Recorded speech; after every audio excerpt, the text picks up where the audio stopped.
Assalamualaikum warahmatullahi wabarakatuh. Perkenalkan, nama saya Sabita Amira Nuha dengan NIM 2161. Di sini saya akan mempresentasikan mengenai tugas critical appraisal yang saya dapatkan adalah jurnal cost effectiveness analysis for genotyping before allopurinol treatment to prevent severe cutaneous adverse drug reaction. Pertanyaan yang pertama, apakah pertanyaan yang terdefinisi dengan baik diajukan dalam bentuk yang dapat dijawab? Jawabannya iya.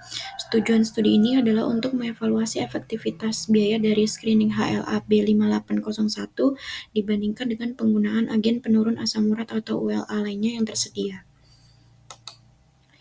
Yang kedua, ada apakah deskripsi komprehensif tentang alternatif yang bersaing diberikan?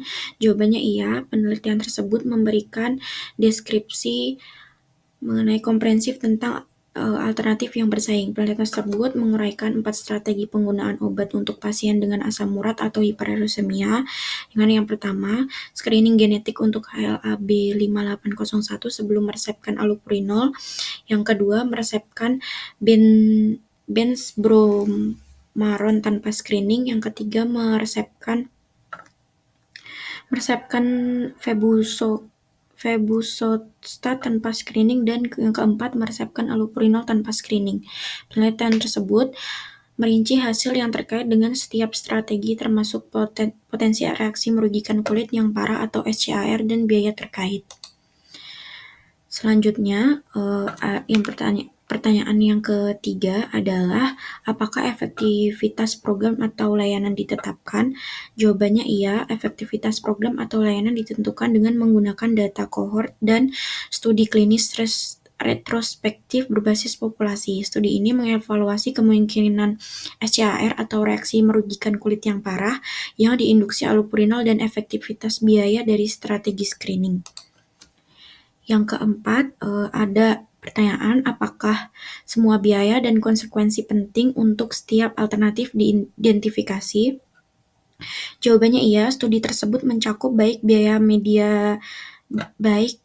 medis langsung seperti perawatan rawat jalan, kunjungan darurat, dan admisi rumah sakit, serta indikator efektivitas tahun hidup yang diselamatkan, tahun hidup berkualitas yang diperoleh, atau quality just life years atau QALY terkait dengan strategi penanganan yang berbeda.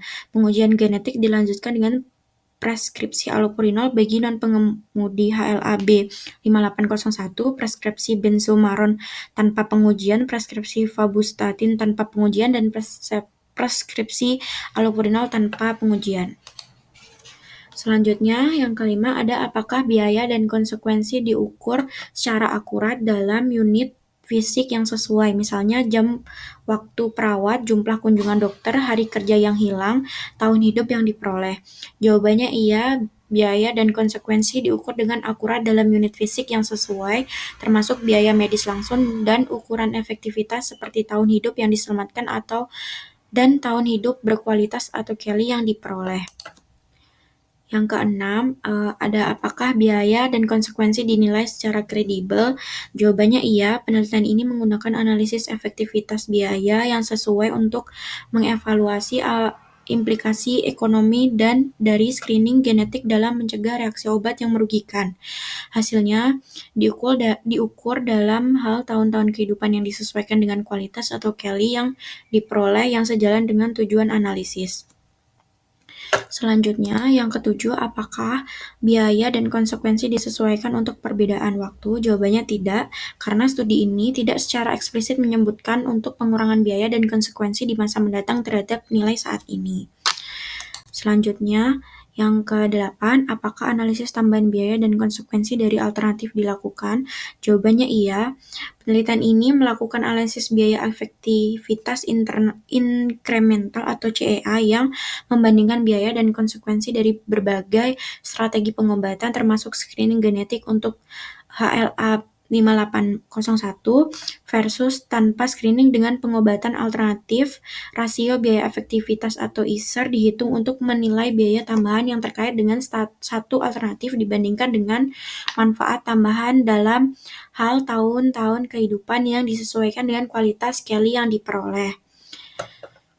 Selanjutnya, Apakah ketidakpastian dalam estimasi biaya dan konsekuensi diperhitungkan? Jawabannya iya. Penelitian ini menggunakan analisis sensitivitas probabilistik atau PSA untuk memperhitungkan ketidakpastian dalam estimasi biaya dan konsekuensi. Analisis ini menggunakan simulasi Monte Carlo Ordi kedua pada 10.000 iterasi untuk memeriksa pengaruh ketidakpastian dalam semua variabel secara bersamaan. Pendekatan ini sesuai dengan untuk menangani data statistik dan menyediakan metode yang kuat untuk menilai ketidakpastian. Selanjutnya, apakah penyajian dan pembahasan hasil studi mencakup semua masalah yang menjadi perhatian pengguna? Jawabannya iya. Kesimpulan analisis didasarkan pada rasio biaya efektivitas tambahan atau ISER yang dihitung untuk membandingkan biaya dan konsekuensi dari screening genetik versus tidak adanya screening. Studi ini menafsirkan ISER dengan cara bermakna, membahas implikasinya terhadap efektivitas biaya pada berbagai ambang batas kemauan membayar atau WTP. Cukup sekian presentasi dari saya. Apabila ada salah kata atau perbuatan, saya minta maaf. Terima kasih. Wassalamualaikum warahmatullahi wabarakatuh.